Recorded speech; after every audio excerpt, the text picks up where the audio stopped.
नमस्कार, हरित प्रभात समाचार देख रहे हैं आप। आपके साथ मैं हूं राशि। आइए खबरों की ओर बढ़ेंगे।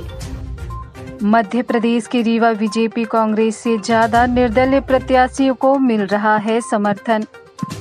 खबर मध्य प्रदेश के रीवा से है, जहां रीवा नगरीय निकाय चुनाव में राष्ट्रीय पार्टियों से ज्यादा निर्दलीय प्रत्याशियों को जनता का भरपूर समर्थन मिल रहा है, जिसका उदाहरण रीवा के वार्ड नंबर 8 बोदाबाग में देखा जा सकता है। जी हां, हम आपको बता दें कि नगरीय निकाय चुनाव में लोग पार्टी नहीं उम्मीदवार देखकर वोट देना चाह रहे हैं। ऐसा ही एक मामला रीवा जिले में आया है। आपको बता दें कि वार्ड नंबर 8 से निर्दलीय प्रत्याशी पूनम विश्वकर्मा आलमारी चुनाव चिन्ह से पहली बार चुनाव मैदान में उतरी हैं, लेकिन वार्ड नंबर 8 में कांग्रेस पार्टी से ज्यादा निर्दलीय प्रत्याशियों को जनता का समर्थन मिल रहा है। पूनम विश्वकर्मा ने पूरे वार्ड नंबर 8 का भ्रमण किया तो बताया, जनता हमें भरपूर समर्थन कर रही है और हम पहली बार चुनाव मैदान में उतरे हैं।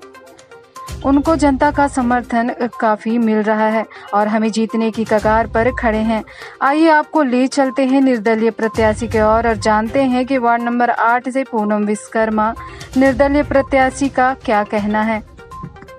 पूरा गांव मनगवा थाना से आई हूँ यहाँ से, और मेरा नाम, मैं प्रत्याशी दीप्ति द्विवेदी हूँ। मेरी दिक्कत ये है कि चुनाव में हम लोग के यहाँ पे गंगेव में घपला हुआ है, जिसके कारण हमारी यहाँ पे समस्या लेके आई गई है और हम यहाँ पे कलेक्टर सर से सहयोग चाहते हैं, जिसमें कि वो हमारे सहयोग करें। किस तरह की क्या हुआ वहाँ, घटना क्या हुई आपके? सर, यहाँ पे गड़बड़ी ये हुई थी कि रिकाउंटिंग ज़्यादा हो गई है, जबकि उनको ये अधिकार नहीं दिया गया है रिकाउंटिंग करने का।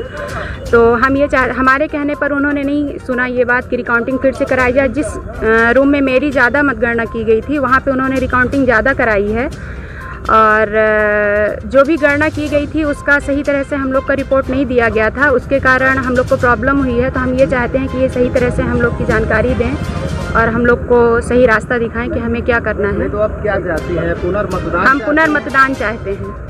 किसके द्वारा लापरवाही की गई? सर, ये शासन प्रशासन दोनों तरफ से उनके सहयोगी थे और मेन प्रत्याशी हमारी विरोधी जो थी कृष्णावती तिवारी थी, उनके द्वारा ज़्यादा दिक्कत आई है हमें।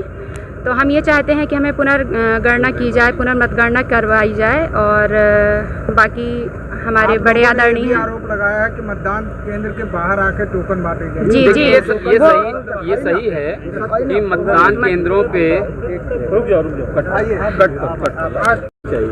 क्या शुभ नाम है भाई साहब? अनंत शास्त्री नाम है मेरा।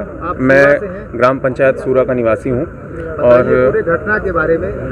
ग्राम पंचायत सूरा में अभी द्वितीय चरण का चुनाव संपन्न हुआ।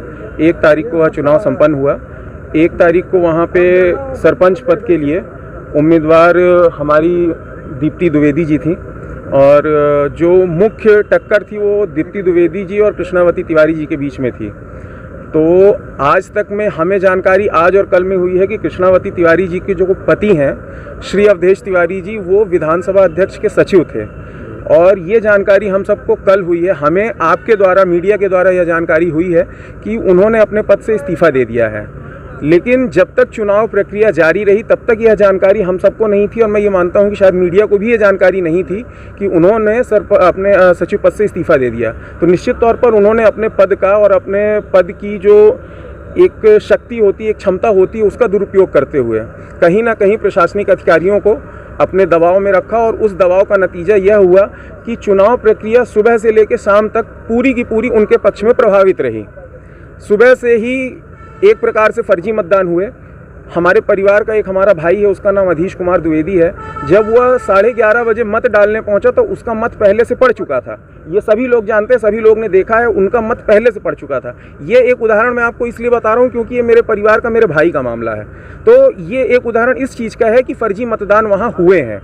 फिर उसके बाद जब यह जानकारी लगी कि 3 बजे तक मतदान का समय है और वहाँ पे जो कानूनविद लोग मौजूद थे, हमारे गांव में अधिवक्ता भी हैं, उनका कहना ये था कि अगर 3 बजे तक मतदान का समय है तो मतदान के लिए टोकन, जो लोग लेट हो जाते हैं उनको मतदान के लिए टोकन 2:45 या कि 3:15 तक मैक्सिमम मिल जाना चाहिए, जैसे वो अपने मतदान से वंचित ना रह जाएं।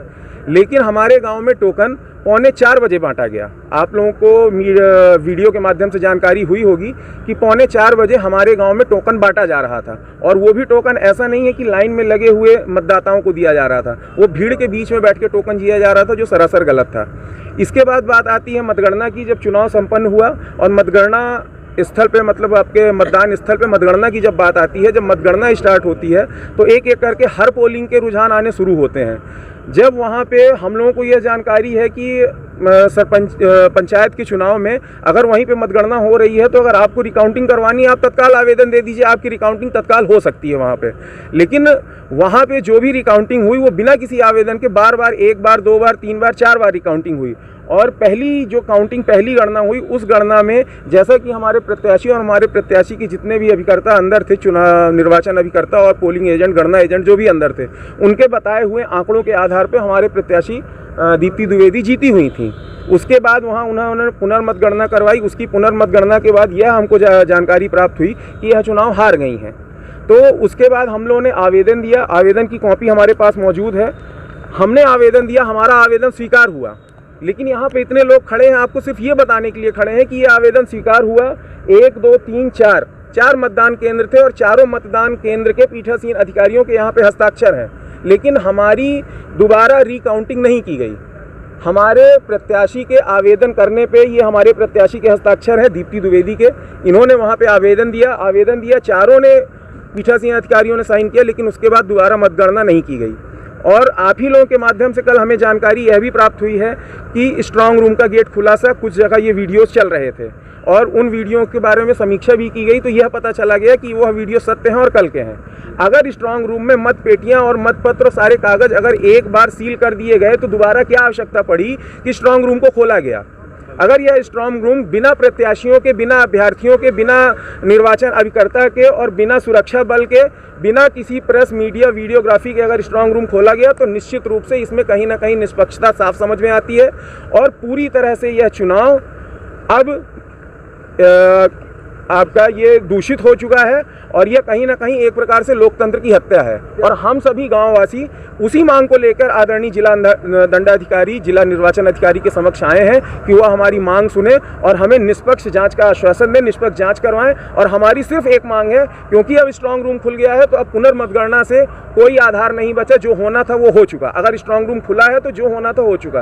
अब पुनर्मतदान ही एक चारा बचता है जिससे हमें न्याय मिल सकता है। जिला दंडाधिकारी, जिला निर्वाचन अधिकारी के निर्देश में, उनकी निगरानी में पुनर्मतदान कराया जाए। जो सत्य होगा वो निकल के सामने आएगा, जनता जो चाहती है वो निकल के सामने आएगा और जनता का फैसला साफ होगा। एसडीएम का क्या रोल रहा है इसमें? किसके द्वारा लापरवाही की गई है? इसमें पूरी की पूरी लापरवाही वहाँ जितने भी अधिकारी मौजूद थे उनके द्वारा की गई है। सबसे बड़ी चीज़ ये है कि वहाँ पे टीआई केपी त्रिपाठी जी सुबह 6 बजे से 11 बजे तक मौजूद है। सभी ने देखा है ये चीज़। मुझे नहीं जानकारी है, आज तक किसी चुनाव में मैंने नहीं देखा, जितने भी चुनाव मैंने देखे हैं, किसी एक टीआई की एक पोलिंग बूथ में सुबह से लेकर शाम तक ड्यूटी लगी हो, ये संभव नहीं है। लेकिन वो सुबह से शाम तक वहाँ पे मौजूद थे और जो भी पीठासीन अधिकारी अपने कक्ष के बाहर, मतदान कक्ष के बाहर भीड़ के बीच में जाके टोकन बांट रहे थे, वो भी सरासर गलत है। और अगर वहाँ पे मतगणना सिर्फ और सिर्फ अवधेश तिवारी जी के मौखिक रूप से कहने पर कर दी गई, ये भी सरासर गलत है। और आप लोगों के माध्यम से जी, तहसीलदार अनुराग त्रिपाठी मतदान कक्ष के अंदर मौजूद थे। मैं स्वयं मतदान कक्ष के अंदर मौजूद था, प्रत्याशी मौजूद थे, मैं उनका गणना एजेंट, और ये एसडीएम वहाँ पे AK सिंह जी थे, अनुराग वो भी थे। आखिरी इनकार कर दिया, उसका वीडियो हमारे पास है। उन्होंने आवेदन, एसडीएम ने गलत किया है, एसडीएम ने गलत किया है, तहसीलदार ने गलत किया है। मैं आपके माध्यम से साफ तौर पे ये कहना चाहता हूं कि एसडीएम और तहसीलदार ने सरासर गलत किया है। वहां पे हमने उनको आवेदन दिया, यह हमारा अधिकार होता है कि हम मतदान केंद्र में आपको आवेदन देंगे। आप वहां के निर्वाचन अधिकारी हैं, क्षेत्रीय निर्वाचन अधिकारी हैं माननीय एसडीएम साहब, उनको वहां पे अगर आवेदन हमारा स्वीकार हुआ था तो वहां पे उनको मतगणना करानी चाहिए थी। वहां पे उन्होंने सरासर मतगणना कराने से इनकार कर दिया। इसका हम वीडियो आपको उपलब्ध करा देंगे। रात में यह वीडियो बनाया गया, उनसे मांग की गई बार बार। ये प्रत्याशी हमारी उनके गाड़ी के पीछे पीछे भागती गई कि सर मैं आपको आवेदन दे रही हूँ, मेरा आवेदन स्वीकार करिए। उन्होंने मना कर दिया कि मैं आपका आवेदन नहीं लूंगा, आपको आवेदन देना है आप गंगेव में आ जाइए, आप रिट लेके आइए। टोकन बांटने की जो बात कह रहे हैं आपके निर्वाचन में जो इस बुलेटिन में फिलहाल के लिए इतना ही। अपडेट्स के लिए आप बने रहिए हमारे साथ। नमस्कार।